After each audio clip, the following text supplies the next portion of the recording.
Labą dienelę. Noriu šiek tiek pasidalinti įžvalgom apie tai, kaip mes galim patikslinti portretą to norimo partnerio, kurio ieškom. Tai visų pirma, galim pradėti nuo to, kad reikia susirašyti kažkokias savybės, ko mes ieškom po žmogų, jeigu norim eiti į santykį. Ir tada to portreto tikslinimas vyksta tada, kai mes susitinkam su vienu žmogum ir pamatom, kad galbūt trūksta to, galbūt sužinau kažkokią naują savybę, kurios noriu ar nenoriu. Ir dabar esminis momentas šitoje vietoje yra du dalykai tokie baziniai. Tai tai, kas traukia pas žmogų ir tai, kas atstuma. Ir mes turim žinoti šitos dalykus ir būti labai aiškiai išsigryninę. Ir pavyzdžiui, man problema ir klaida buvo tokia, ką aš dariau, kad skubėjau. Atrodo, kad, gal nepatinka, nėra čia ko gilintis. Bet esmė ta, kad jeigu aš nesuvokiau iki galo, kas būtent nepatinka, aš kaip ir pamirštu tą dalyką. Ir tada vėl susitikęs, jau su kitu žmogum, galbūt vėl kažkas nepatinka, bet jau kiti dalykai. Ir tų dalykų gali būti ganėtinai nemažai. Ir tada nebeaišku, kas ir dėl ko nepatiko. Ir pavojus tame, kad galima įkristi tokį užburtą ratą, kur neaišku, kas ir kodėl nepatiko. Ir tarsi toks susikuria neaiškumas, o tai ką toliau daryti. Nėra kur atsiremti.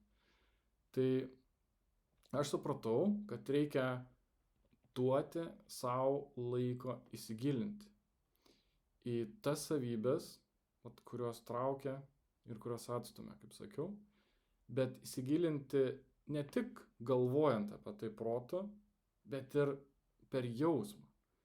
Reiškia leisti savo įsisąmoninti per jausmą bendravimą su kiekvienu žmogum. Nesvarbu, ar jis man tinka ar netinka, bet su juo bendraujant ateina tam tikras aiškumas. Formuojasi tam tikras jausmas. Ir darosi vis aiškiau, kad, man galbūt čia patinka tas dalykas. Ir vėl susitinkant, vėl tai kartojas. Ir galiu aš vėl pasikartoti, dar labiau įsisavinti. Taip, tikrai, man būtent šitie dalykai ir vėl taip ir taip patinka. Arba atvirkščiai, šitie dalykai man ir vėl nepatinka. Ir tada nepatiko, kai buvom susitikę ir dabar. Ir tada galim jau apie juos netgi pradėti kalbėti, klaus žmogaus.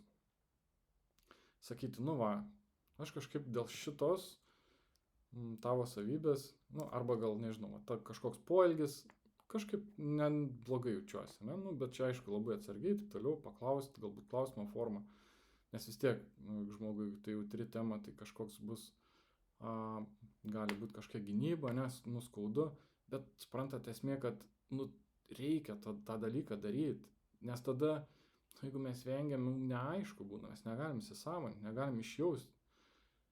Tai vienas dalykas, kai pajaučiam ir suprantam, kad, yra kažkas, kas galbūt atstumia. Tada mes klausim ir tada sužinom visą istoriją šito, kaip tai atsirado. Ir mums dėliojasi paveikslas galvoje, tas portretas, girdint šitos dalykus, girdint ir tuo pačiu jaučiant tą žmogų, kaip jisai kalba apie tai. Tarsi užpildom pas save tą aiškumą, tos visus klaustukus, kurie yra, tos visus mažus tokius, dėlionės, dalelės savo to portreto, kažkokio kūriamo vaizdinio, kaip turėtų atrodyti tas žmogus, koks jo charakteris turėtų būti. Bet jeigu mes pabėgam, mano klaida, paskutiniu metu galbūt kažkaip atrodo, reikia gal čia efektyviau daryti. Ir atrodo, viskas aišku, čia tikrai kažkaip nepatiko ir nesuvaibinam. Bet neaišku, kodėl. Čia problema, nes gali, kaip sakiau, tų dalykų būti keletas ar keliolika. Ir kai žmonės keičiasi, vis kitas dalykas būti, bet finale vis tiek tai yra tam tikras baigtinis komplektas tų dalykų. Ir mes, kai jų neišsiaiškinam, kaip sakiau, vėl gali būti tas užburtas ratas.